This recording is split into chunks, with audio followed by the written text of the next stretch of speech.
Hello friend, आपका हमारे channel अनुशिक्षा class में स्वागत है।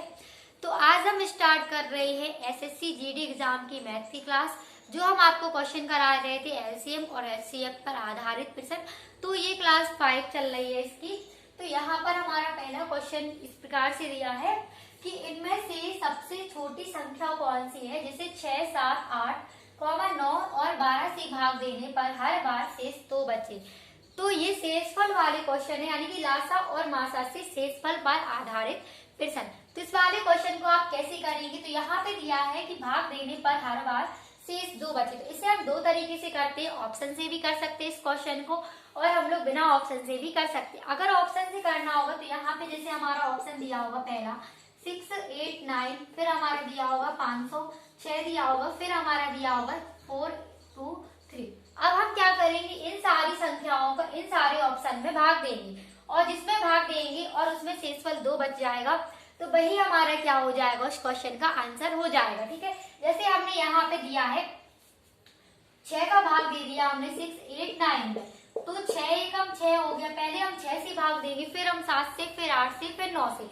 ठीक है, तो इन सब का हम भाग देते रहेंगे और सारी संख्याओं को मिलाकर शेषफल 2 बचता है, तो वही हमारा उसका क्या हो जाता है, आंसर हो जाता है। तो हम लोग अब इस प्रकार से दूसरे टाइप से कर रहे हैं, जो यानी कि जल्दी हो जाए, इससे उस टाइप से हम क्वेश्चन करेंगे कि पेपर में क्या हो जाए, जल्दी एग्जाम में क्वेश्चन हो जाए। ठीक है, तो अब यहाँ पे 6, 7, 8, 9 और 12 से भाग देने पर हर बार शेष 2 बचे। तो भाग देने का हमने यही मतलब बताया कि इन सबका एलसीएम निकालेंगे। तो 6, 7, 8, 9 का एलसीएम हम निकालेंगे। तो यहाँ पे हमने एलसीएम आपको इस प्रकार से सिखाया था, तो एलसीएम क्या हो जाएगा इसका, और किसका निकालना है, 12 का। तो पहले हम 3 से ही कर दे रहे हैं, क्योंकि 12 भी दिया है, 9 भी दिया है, तो ये 3 से भाग जा रहा है। 3 दूनी 6 हो गया, 7 का 7, 8 का 8, 3 फिर का 9, 3 चौके 12। अब हम 3 से फिर से कर दे रहे हैं, 2 का 2 हो जाएगा, क्योंकि 3 का भाग 2 में जाएगा नहीं। फिर 7 का 7, 8 का 8, 3 एकम 3 और 4 का 4। अब हम सीधे 4 से कर दे रहे हैं, फिर 2 से कर दे रहे हैं, 2 एकम 2, 7 का 7, फिर 2 चौके 8, फिर 2 एकम 2, 2 दूनी 4। फिर हमारा किससे जाएगा, 2 से, 2 एकम 2, 7 का 7 हो जाएगा, फिर 2 दूनी 4, फिर 2 एकम 2, एकम 2, फिर से 2 से जाएगा और किससे जाएगा, 7 से। अब हम इन सबका गुणा कर रहे हैं, तो यहाँ पे कितना हो जाएगा, 3 तिरका 9, 9 दूनी 18, 18 दूनी 36 और 7 दूनी 14। 18 और 14 का हम क्या कर रहे हैं, गुणा कर रहे हैं, तो यहाँ पे हो जाएगा 5 चौके 20 का 0, फिर 4 एकम 4 और 6 हो जाएगा, फिर 8 और 1 हो जाएगा। तो यहाँ पे 0 कितना हो जाएगा हमारा, यहाँ पे हो जाएगा, यानी कि 14 और 18 का इन सबका हम एलसीएम लेंगे, तो एलसीएम हमारा कितना निकल आएगा, 504 निकल आएगा। ठीक है, इन सबका एलसीएम निकलने पे कितना हो जाएगा, 504 हो जाएगा। ठीक है, ये होता है 4 8 32, तो यहाँ पे हो जाएगा 2। ठीक है, तो यहाँ पे हो गया हमारा 504 एलसीएम निकल आए। अब हमें ये देखना है कि देने पर हर बार शेष 2 बचे, तो भाग देने पर हर बार शेष क्या बचे, 2 बचे। तो जो हमारा शेषफल बचा है वही हम यहाँ पे लिख लेंगे, शेष लिख लिया हमने। अब हम 504 में यहाँ पे 2 जोड़ देंगे, तो आंसर हमारा कितना हो जाएगा, 506। तो यही हमारा क्या हो जाएगा, आंसर। यानी सबका एलसीएम निकालकर जो शेष बोले कि 2 बच रहा है, उसी संख्या को हम यानी कि एलसीएम निकालने पर सबका गुणा करके फिर वही में उसमें क्या कर देंगे, उसी संख्या को हम प्लस कर देंगे, तो हमारा क्या हो जाएगा, आंसर हो जाएगा। तो ये था हमारा पहला क्वेश्चन। अब हम इसका दूसरा क्वेश्चन देख रहे हैं।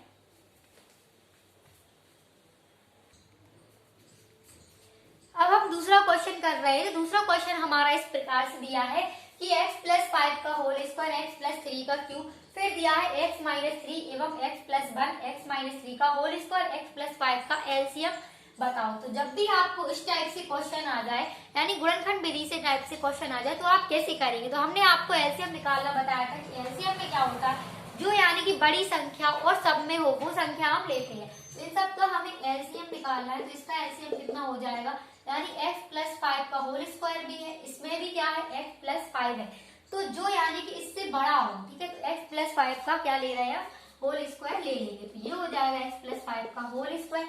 ठीक है, यानी कि दोनों संख्याओं में हो।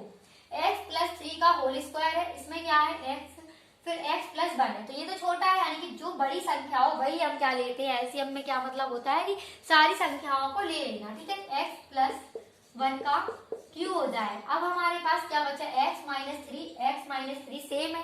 ठीक है, तो हमने आपको बताया था एलसीएम में क्या लेते हैं, कॉमन संख्या लेते हैं। तो x+3 x-3 इसमें भी है, x-3 इसमें भी है, तो जो बड़ा होगा वही हम लेंगे। तो यहाँ पे हो जाएगा x-3 का होल स्क्वायर। ठीक, तो यही हमारे क्वेश्चन का क्या हो जाएगा, दूसरे का आंसर हो जाएगा। अब हम तीसरा क्वेश्चन देख रहे हैं। तो तीसरा क्वेश्चन हमारा इस प्रकार से दिया है, दो संख्याओं के मासा तथा लासा क्रमशः 7 और 140 है। यदि संख्याएं 20 और 45 के बीच की हो तो उन संख्याओं का योग बताइए। तो संख्या क्या है हमारी, 20 और 45 के बीच की हो तो उन संख्याओं का योग बताइए। अब तीसरा क्वेश्चन ये है, मासा और लासा 7 और 140 है। ठीक है, तो इसका क्या है, मासा है और लासा कितना है, 140 है। ठीक है, और संख्याएं 20 और 45 के बीच हो तो उन संख्याओं का योग बताइए। अब हमारा मासा और लासा कितना है, 7 और 140 है। इसी का हमें इस तरीके से निकालना हो, क्योंकि हमें संख्याएं बतानी है। तो संख्या बराबर हमारा होता है यहाँ पे, यानी कि मासा गुणे में हो गया हमारा लासा। ठीक, तो यहाँ पे लिख लिया 7, 140 का हम इस प्रकार से लासा निकाल के इसे ऐसे लिख सकते हैं, यानी कि 5, इसे हम पहले किससे काटेंगे, 7 दूनी 14। ठीक है, तो ये हो गया। फिर 5 चौके 20, फिर हमारा किससे कट गया, 4 एकम 4। तो इसे हम इस प्रकार से लिख सकते हैं, यानी कि 140 को 7 गुणे में 5 गुणे में 4 लिख सकते हैं।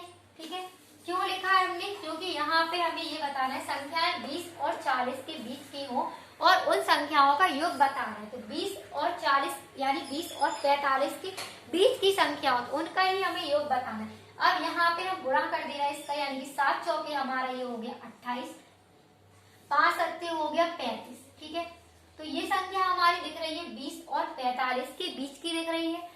यहाँ पे 28 दिया है और 35 दिया है, तो बीच की ही संख्या है। यहाँ पे 20 और 45 के बीच की ही। अब इनका यह पूछा है क्वेश्चन में, तो इन संख्याओं का योग बताइए। अब इन्हीं संख्याओं का हमें क्या बताना है, योग बताना। तो यहाँ पे हम 35 जोड़ देंगे, इन सबको, इन दोनों संख्याओं को ही जोड़ देंगे। तो यहाँ पे हमारा कितना निकल आएगा, ये हो गया 13 और यहाँ पे हो गया 6, यानी कि 63 इस क्वेश्चन का हमारा क्या हो जाएगा, आंसर हो जाएगा। ठीक है, तो हमने क्या निकाला है, पहले इसका क्या कर दिया, एलसीएम निकाल लिया। तो एलसीएम को हमने इस प्रकार से लिख लिया, 7 गुणे 5 गुणे में 4। ठीक है, तो ये हमारा कितना हो गया, इनका गुणा कर दिया, 5 चौके हो यानी कि 7। ठीक है, 5 और किसका गुणा कर दिया हमने, 5 और 7 का, 7 और 4 का। ठीक है, अब इन दोनों का योग कर दिया तो आंसर हो गया 63। तो आज की क्लास में हमने आपको क्लास 5 थी, जो एलसीएम और एचसीएफ पर आधारित 3 इंपॉर्टेंट क्वेश्चन थे। तो अगर आप लोग को वीडियो अच्छा लगता हो तो वीडियो को लाइक करें, चैनल को सब्सक्राइब करें और शेयर करें।